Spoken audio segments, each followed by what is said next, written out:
talking about, we've already talked about all things COVID, and now since COVID is at bay, after discussing a little bit about the global situation with COVID, we are going to be continuing our series on fever. So we have with us Dr. Nidhi, Dr. Nidhi Dhawan, who's the Associate Medical Director of ENT and the head of the Safety Committee at Shroff Charity Eye Hospital in Daryaganj. And but more than that, she is the one who has very gracefully agreed to carry forward the legacy of Dr. K.K. Agarwal, and she's here with us every Sunday, trying to educate all of us and help us, uh, you know, do whatever we do in a better way and a more informed way. So thank you, Dr. Nidhi Dhawan, for being here with us. And now, without much delay, I would hand it over to you to start the session. Over to you, Dr. Nidhi. Thank you so much, Dr. Meenakshi. More than I think educating others, I'm educating myself, because preparing these presentations takes a lot of effort. But I'm so grateful for this opportunity. And so today, as we generally do, we will start with the COVID update, and then we will go on to tropical fevers. We will complete dengue and begin enteric. Enteric is itself such a big topic that doing it justice in 10, 15, 20 minutes is not, it's not fair. So in the global situation, we can see that the daily new cases all over the world seem to be dropping now, as do the deaths. But we also see that, each time the peak has happened, it has not quite gone back to the baseline in the world. So this just shows endemicity setting in, that it continues to be present, but it peaks in cycles of 3 to 4 months. And we have to wait whether the next peak comes or whether we are finally done with it. Similarly, if we see the death rates, they seem to follow the peaks by 2 weeks. And they are also showing a similar pattern that the total number of cases does. In fact, if we look at what is happening right now in terms of variants and sequences, almost 100% of the world is with Delta variant right now. Delta variant in France, Australia, Austria, Italy, India, UK, Germany, South Africa, US, this is all 99 to 100%. Brazil is showing the Gamma variant, and Canada is just beginning to show the Gamma variant. The South Africa and US also have a patch of iota. But for good or for bad, the Delta variant, being so virulent, infects almost everybody that it touches. So it has not let these other variants occupy much real estate. In a way, that is good, because severity of Delta after vaccination or even before vaccination is not as bad as some of the other strains. It's only the numbers which were overwhelming, but not the severity of disease. So if we see the evolution of the outbreak, the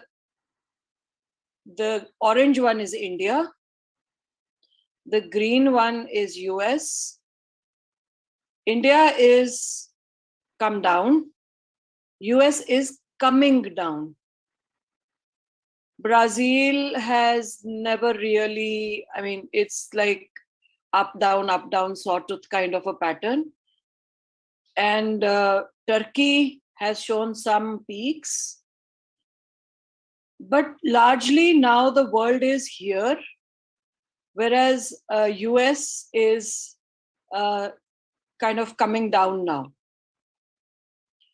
So in the US, the new cases are beginning to show a downtrend, but the deaths are not yet beginning to show the downtrend, which is a matter of concern. But if we look at India, India is kind of flattened out. In the last week, the number of cases fell to less than 30,000 total. 67% of that were from Kerala. The only difference between US and India, or maybe two differences between US and India, they're both Delta driven. One is the vaccination coverage. Indian vaccination coverage has reached about 50%. US vaccination coverage is reached about 75%. But the other thing that India has an advantage in is ivermectin usage. And if you see, despite lower vaccination rate, our numbers are lower. So if we look at some representative areas of daily confirmed cases per million people, India has 21 per million right now, as of September 24th. Sudan, this square here in the sub-Saharan Africa, has 0.26. And US has 369. If we look at doubling rates, India's doubling rate is 154 days. Kenya's doubling rate is 185 days. UK, which has a high vaccination rate, 237 days. Kenya doesn't have any vaccination. You will see in the vaccination map, no vaccination in Kenya. Israel, 240 days. US, 262 days. Now, interestingly, as the vaccine coverage is increasing, so is the doubling time. But the number of cases has not completely gone down. And Kenya is showing a high doubling rate, doubling time, despite being not vaccinated. If we look at share of vaccinated, South Africa, fully vaccinated about 14%. This is as of 24th September. India reaching 50%. Singapore reaching 80%. China reaching 80%. UK reaching 70%. Israel reaching 70%. US reaching 70%. Given this, India is still less than 50%. And if we look at Ethiopia, it is less than 5%. And in this map, Ethiopia is here. This is in the less than 5 per million.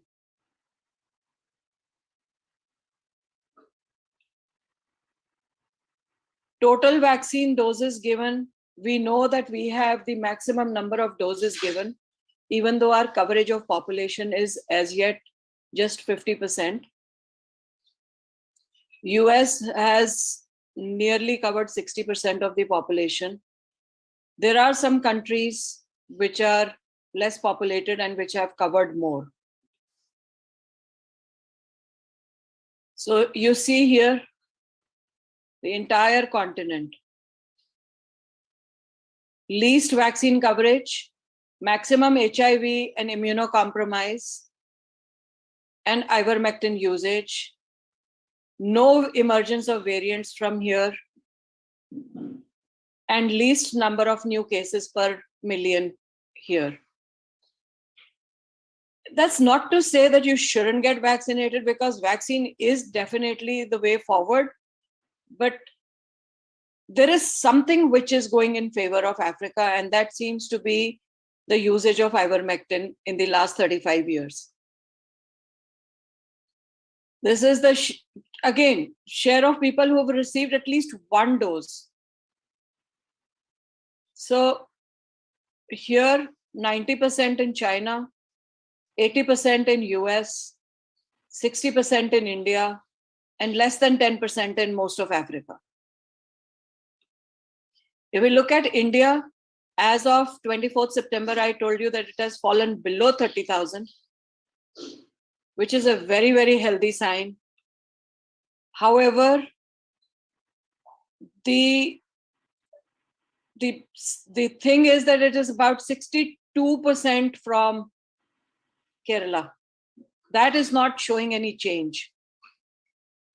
If we look at this, Uttar Pradesh, 28 new cases. Andhra Pradesh, 1,000. Tamil Nadu, 1,000. Karnataka, 700. Kerala, 17,000. Maharashtra, 3,000.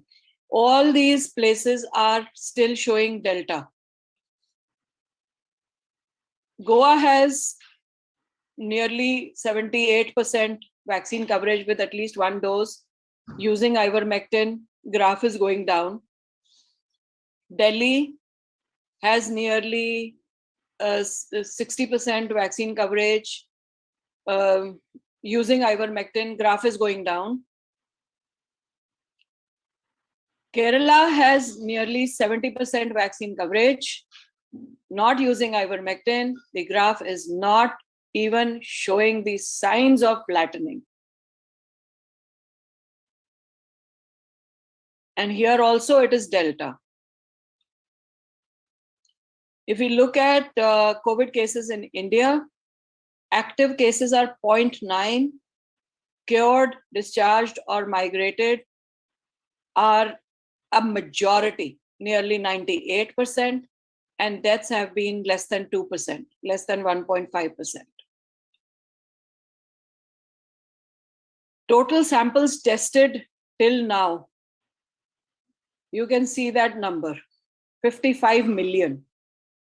Number of samples tested on September 24th is 15 lakhs, 65, nearly 16 lakhs.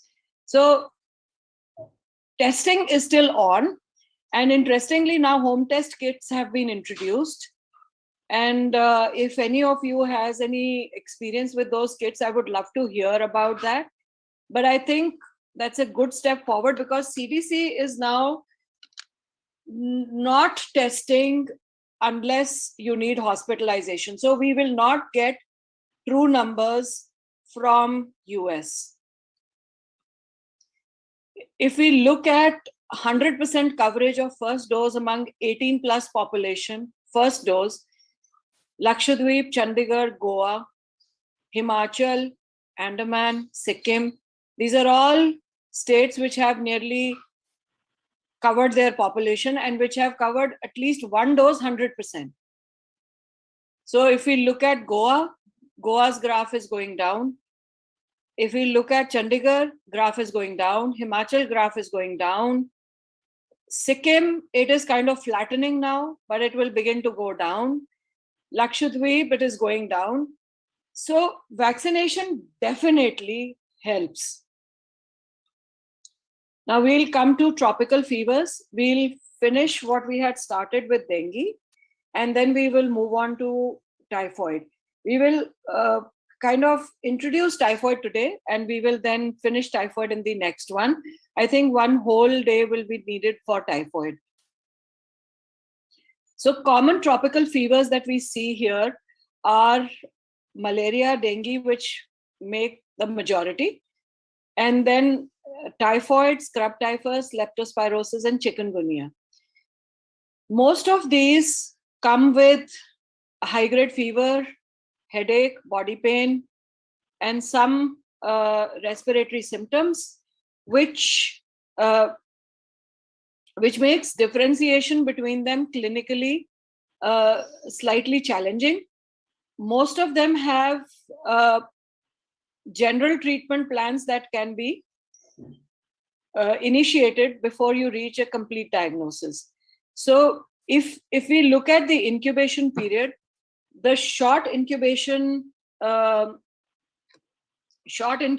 period diseases are dengue, chikungunya, SARS. The intermediate ones are malaria, typhoid, leptospirosis. Long are brucellosis, leishmaniasis, and hepatitis. And variable are filariasis, brucellosis, amoebiasis. All these, it is good to keep this incubation period chart in head when you're coming to a diagnosis.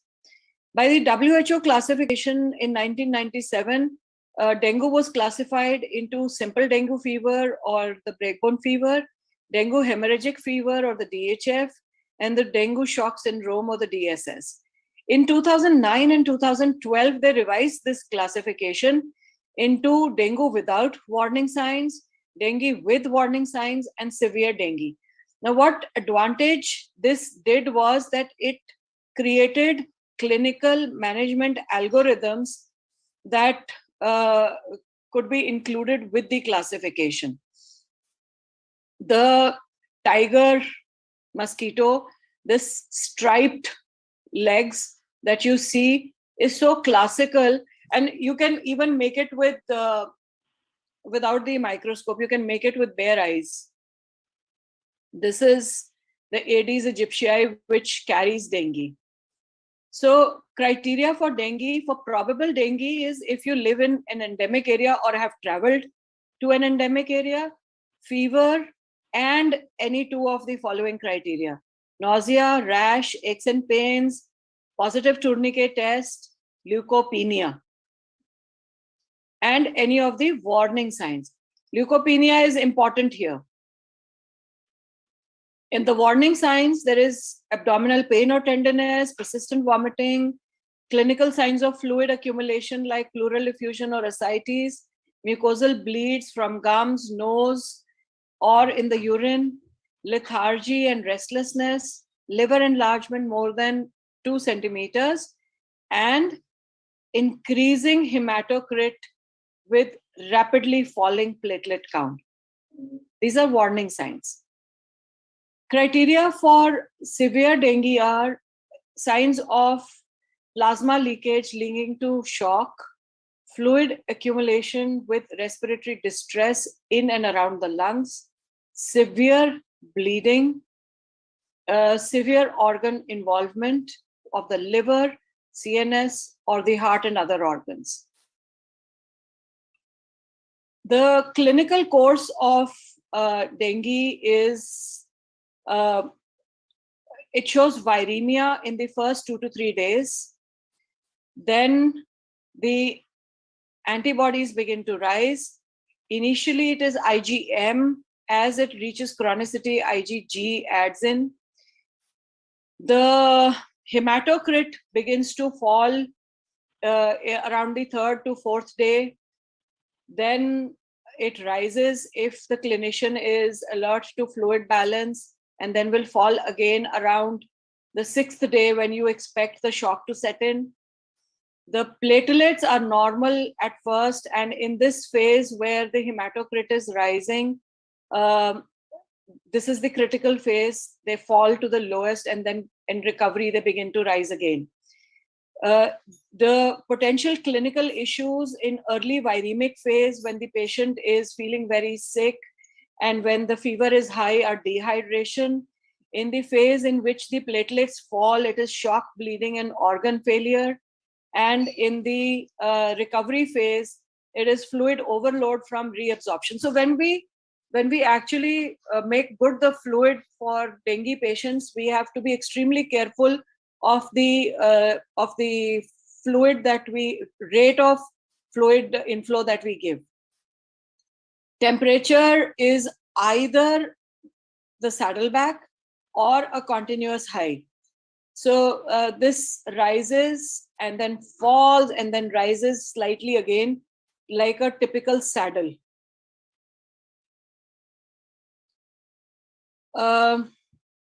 So the regional lymph nodes also tend to get involved with the initial mosquito bite.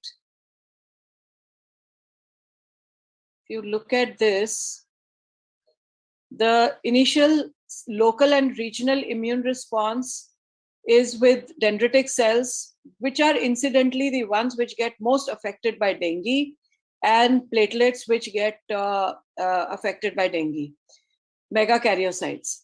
The dendritic cells, the CD4 cells, the natural killer cells then carry the virus, disseminate it, and there is immune amplification. The cytokines that are released cause VEGF and angiopoietin 2 and 1 to go into imbalance and cause the shock syndrome. So here again we have TNF alpha, which will cause the rise in CRP. We have interferon gamma, which releases IL-10, which causes VEGF increase. So there is similar pathology here that is happening, that happens with COVID. Ceplactin would work here. So in the clinical course, the first 3 to 14 days could be, after the mosquito bite, could be the incubation period. Viremic or the febrile phase lasts anything from 2 to 7 days. Critical phase is from day 5 to about day 7. If you note, the critical days in COVID are also about day 5 to day 10. The convalescent phase, if recovery sets in, will set in from about day 7. And in COVID, it sets in about day 10. The symptoms of dengue, as we have seen, are severe headache, retroorbital pain, body pain, it's called the breakbone fever, cramps, restlessness, nausea, vomiting, and altered sensorium, and body rashes. So the rash looks something like this.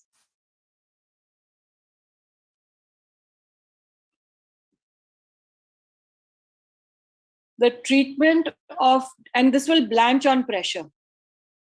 Treatment, rest. In dengue, it is very important to make good the fluid loss. Paracetamol for fever and body pain. Avoid aspirin and ibuprofen. My experience with dengue has been that nimesulide works, but we'll not go into the controversy of whether you should use nimesulide or not. It is entirely your experience and what you feel works better. The dengue belt is this, and the high-risk endemic areas include India and the Far East. So WHO says that the clinical features that lead to diagnosis of dengue are continuous biphasic fever lasting 2 to 7 days, bleeding tendencies from nose, gums, skin rashes, or positive tourniquet test, thrombocytopenia of less than 100,000 per cubic millimeter, and rising hematocrit or evidence of plasma leakage. The warning signs are unremitting abdominal pain, persistent vomiting, clinical fluid leakage, mucosal bleeds, lethargy and restlessness, hepatomegaly, and labs which tell us that shock might be setting in. When there is, in the clinical course, if you see the primary infection is not associated with antibody formation very quickly, the secondary infection results in formation of antibodies, initially IgM and then IgG. This begins to rise around the 6th day. And why this is important is because in dengue we see antibody-dependent disease enhancement. So this is very important that if it is a second infection, which is also the reason why we do not immunize in dengue. though there is a vaccine which has been approved by FDA, but we do not immunize in dengue because it creates antibodies and could cause antibody dependent disease enhancement in the infection then. The T lymphocytes in primary infections show a slight rise and then fall back. In secondary infection, they rise sharply and then fall back. The non-specific or innate immune response increases both interferon gamma and 1 beta and increases NK cell activity. The dissemination of infection shows the symptoms appearing between 2nd to 7th or 8th day.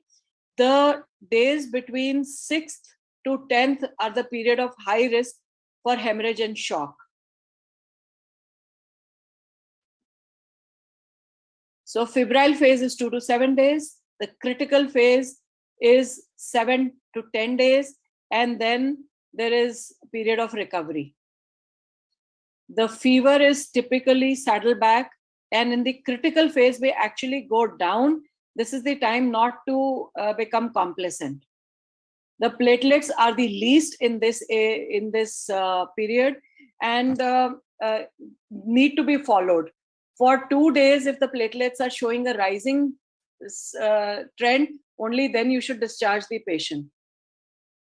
So WHO divides for the management protocols dengue patients into group A, B, or C.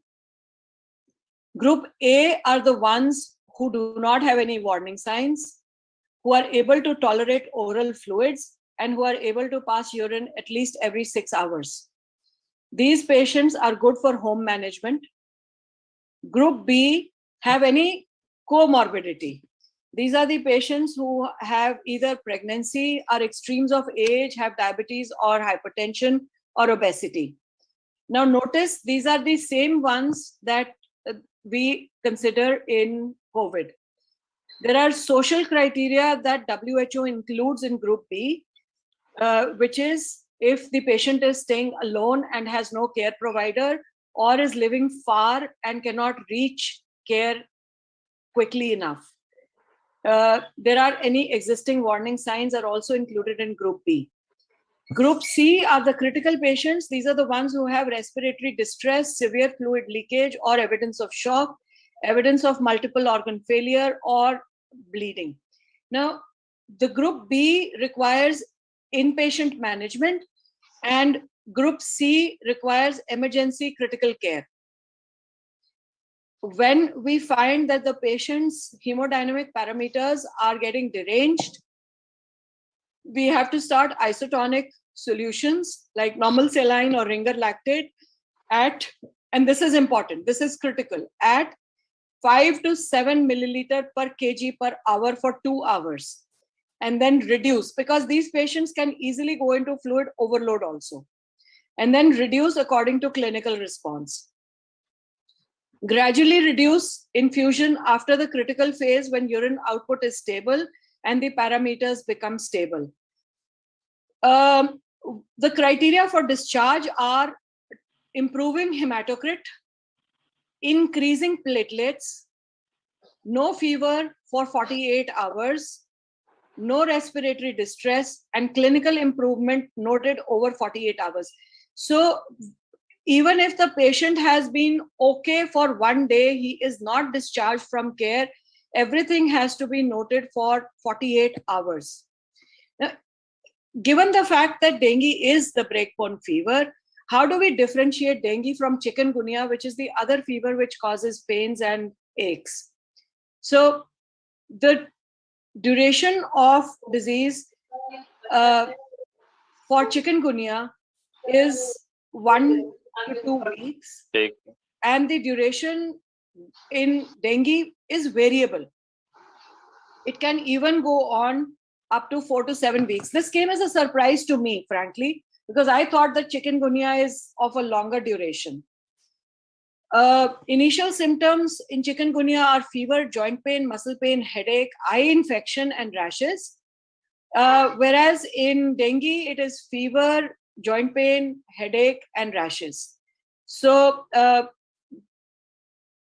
back pain is significant in dengue, whereas rashes and eye infections are more common in chikungunya. Joint pain and muscle pains, the chikungunya involves peripheral joints, hands and feet. Swelling is also present in the body, and pain is high in the morning. Dengue is classically back, arms, and legs, so it involves the whole body, and it causes extreme fatigue. It doesn't show any diurnal variation. It is just breaking your bones when it comes. Skin rashes. In chikungunya, the rashes are more on trunk, limbs, face, palms, even the palms. The rashes in dengue are limited to face and limbs. Possible complications. In chikungunya, we have known patients suffering from joint pains even up to a year after the initial disease. In dengue, the life-threatening complications like shock, breathing difficulty, heavy bleeding are immediate and during the disease course. So for specific lab diagnosis, heme agglutination inhibition test is used, in which the heme agglutination inhibiting antibodies are tested. Complement fixation test is not the usual. Neutralization test, IgM ELISA, which is an acute phase, IgG ELISA, which is a chronic phase test, and NS1 antigen test, which is rapid diagnostic test. So these are for the lab diagnosis, but we can totally make a diagnosis of dengue with the clinical picture, with falling platelets and with rising hematocrit. Now we will begin enteric. If we want a break and discuss dengue, we can totally do that, or we can go on. Meenakshi? Yes, ma'am. So if there are any questions, you can just raise your hand or you can put it in the chat box and we would be happy to discuss the queries and the questions. If not, then we can continue with enteric fever. So, Dr. Kiran, yes, you can. No, I just wanted to stress that in chikungunya, joint pains last for very long time. Like post-COVID, many symptoms are there. So same way, chikungunya joint pains, they last for long. Right. I just mentioned that they can last up to a year or more after. Yes. Yeah.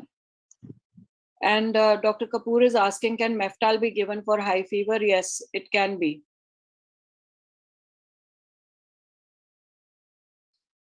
So enteric is an enigma. It's a bacterial infection that behaves like a parasitic infection as well as a viral infection. It's it's either self-limiting gastroenteritis or it causes invasive systemic typhoid fever. Interestingly, the fever can be high with relatively low pulse rate. There is rosaceous rash on lower chest or upper abdomen. Malaise is a significant fever, diffuse abdominal pain. Constipation can occur as well as diarrhea. Higher mental function, obtundation can occur if it is getting into serious complicated enteric, and intestinal hemorrhage and perforation are not unknown, can even cause death. The common salmonella which causes gastroenteritis like symptoms are enteritis and typhimurium. The non-typhoid salmonella or NTS, which cause systemic disease, are Salmonella typhi and Paratyphi A. Recent studies have shown very high mortality in immunocompromised hosts. This is studies from Africa in 2014-15 in HIV infected hosts in Africa. The haplotype H58, which is a drug-resistant strain, has been associated with outbreaks and epidemics. It has high drug resistance, but there is a matter of concern which is in our neighborhood, the extremely drug resistant XDR H58, which has shown resistance to chloramphenicol, ampicillin, trimethoprim, fluoroquinolones, and third generation cephalosporins, is on the rise in Pakistan. So this is a matter of serious concern. And when we talk about antibody stewardship and responsible antibiotic usage, we must keep in mind that we are landing in deeper trouble by mindlessly using antibiotics than we are solving. So Salmonella survive in even very high acid environments. And in fact, people on antacids have high susceptibility to Salmonella invasion. They target Peyer's patches and attach to the epithelium with very specialized fimbriae. They are phagocytosed through a bacterially mediated endocytosis. We'll come to this a little later. The Salmonella expresses a SPI1, Salmonella pathogenesis inducer, I think, gene for type 3 system of transport. The bacterium forms a macromolecular channel through the cell membrane of the host and injects virulence proteins into the cell of the host. This disrupts the brush border and forms ruffles. These ruffles engulf the bacterium, which are transported to the basolateral border where they are presented to the macrophages. Now, macrophages ingest the Salmonella, and this seems to be one of the ways in which Salmonella evades human immunity. As little as 100,000 bacterial count inoculation is sufficient to cause infection in more than 50% of humans. What is of note is that it is moving in hours. So within 15 minutes, it can invade the epithelial cells. Within an hour, it can cause neutrophil extravasation and increase in vascular permeability, as well as edema in the intestines. Within 3 hours, tissue injury is evident. Within 8 hours, there is a large effusion into the intestinal lumen. And within 12 to 48 hours, pseudomembrane formation is complete. So these are the specialized fimbriae which are attached to the outer layer of the lipopolysaccharide, which is the endotoxin in human fevers. The siderophores are the ones which allow this bacterium to create attachment. The fimbriae for adherence. The VI capsule antigen is important because it inhibits complement binding and evades innate immunity.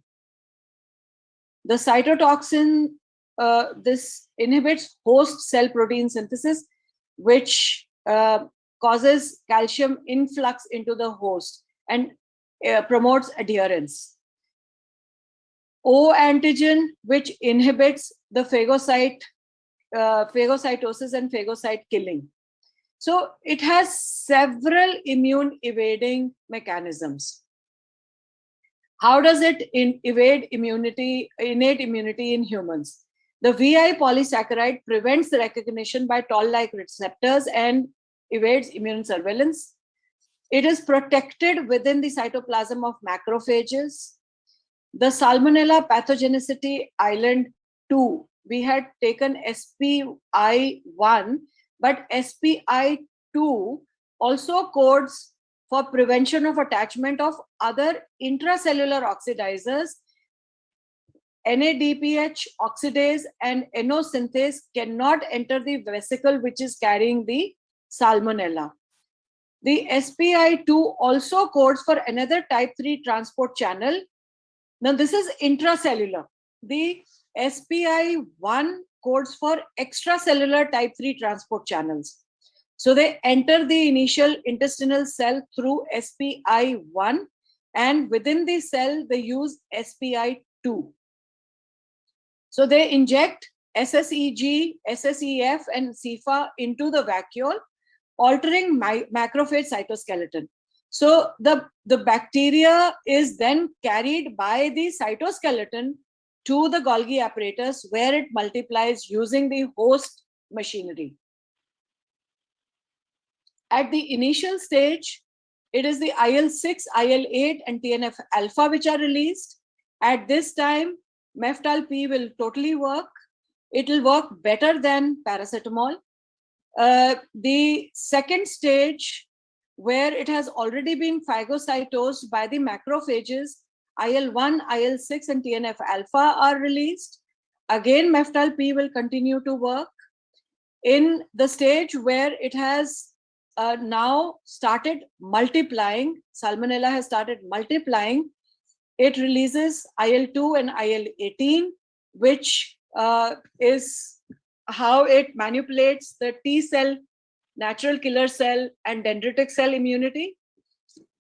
And finally, IL-1 beta, when it is released into the system and causes invasion of multiple organs. So Salmonella causes a leakage of the tight junctions. It causes membrane ruffles to be formed when it attaches to the villus border. And if you notice here, it also causes the nuclear factor kappa beta and the AP1 machinery to come into action to release IL-1 beta and IL-18.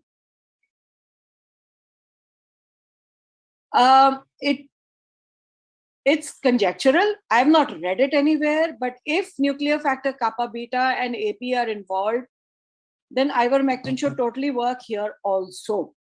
But I have no study to corroborate that, and I can find out whether that will work or not. But it could. The leakage causes polymorphonuclear cells to leak into the extracellular space and cause the formation of pseudomembrane. So it does say ivermectin's work, but I have not read this anywhere. The typhoid toxin provides a window to the typhoid fever, and this is a study from 2016. This is a study that I wanted to go into the detail of. I'm just kind of touching the bare surface here, and we will take this up later in the next session. So it's the endotoxin which is causing most of the effects of Salmonella, and we would need to really go into much more detail to understand the pathogenesis and hence come to the clinical management. I would stop sharing now, and we would be.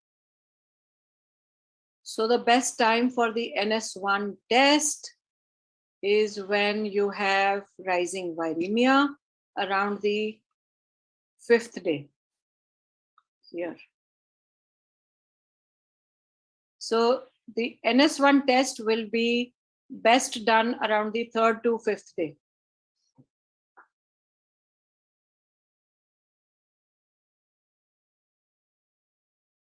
Dr. Dhaliwal, 3rd to 5th day. Okay, thanks. That is what I was confused about. When is to be done? Day 1 or day 3? Day 3, 3rd to 5th day. Thank you.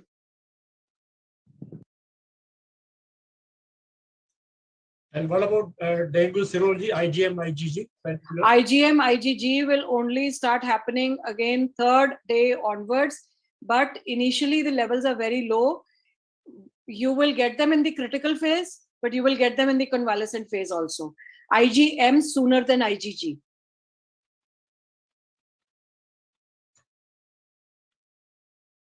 Heme agglutination you will get in day 1 and day 2 also.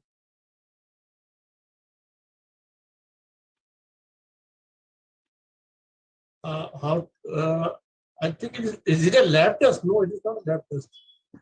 It is a lab test because they see the titers, but you can see heme agglutination inhibition even in your clinic. It is, you take fresh blood and put the serum of the patient and you find that the clot is not formed. Heme agglutination inhibition, HI.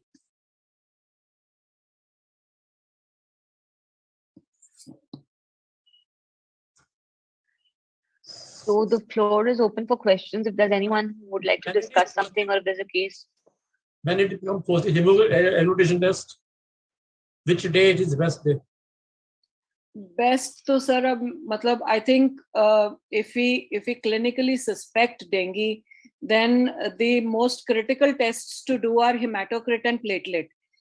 Then these tests for the clinical purposes and clinical management become irrelevant. NS1 gives us rapid report. It gives us a report within half an hour. So that is the test that we should be focusing on.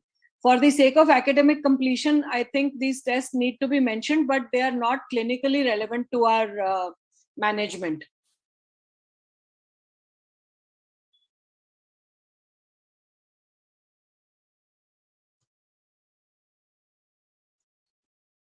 Interestingly, I'm seeing a lot of patients who come with, and I think Dr. Meenakshi also mentioned last time that a patient's coming with fever, cold, cough, and we are withholding at the moment doxycycline in the first 3 days.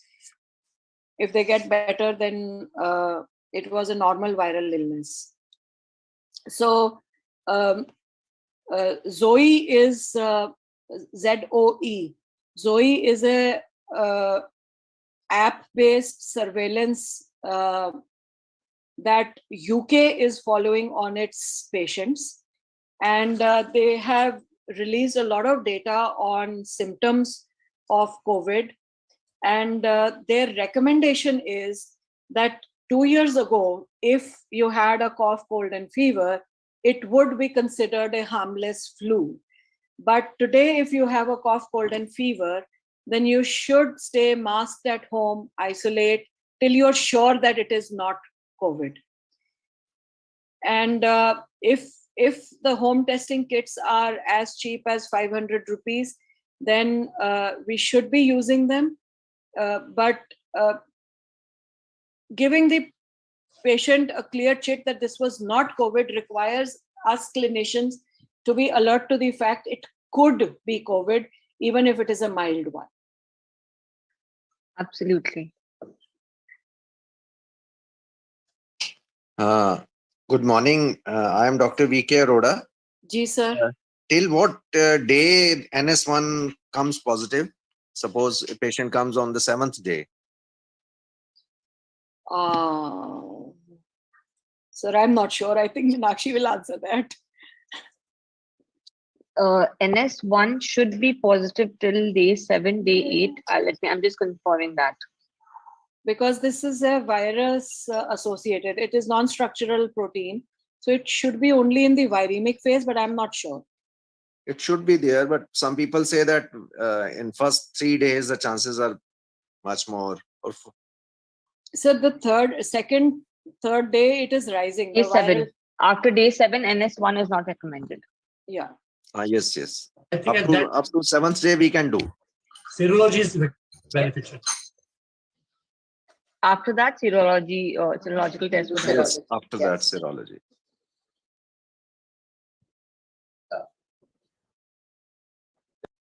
So I think there are no more questions. I think that we can, compile all the questions, and probably once we are done with the series of fever, we can just, throw up some questions just about fever and have only a Q&A day.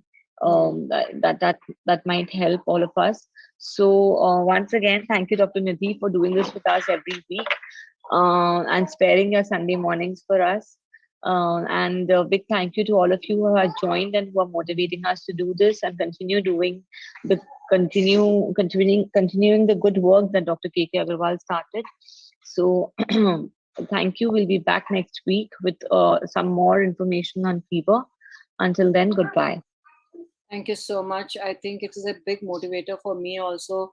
It is a very different kind of CME. So Yes. But yeah, Ritu, we can close.